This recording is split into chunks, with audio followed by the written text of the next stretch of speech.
Это было в Чердя-Чурчи. Взрослые пришли с детьми на спектакль. И один мужик не выдержал, и он воскликнул: лошадь живая! А он там леску-то не видит. А как-то много двигается. А у нас лошадка по сцене прокатывается туда и обратно, ножками, копытами стучит.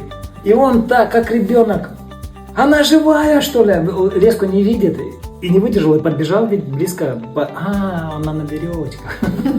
И потом, после спектакля, отдельно подошел, пожал руку, говорит: ну ты чудо сделал.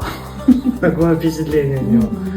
Так вот это и дает силу, вдохновение. Я думаю, я на следующий день город переверну, я сделаю что-нибудь такое.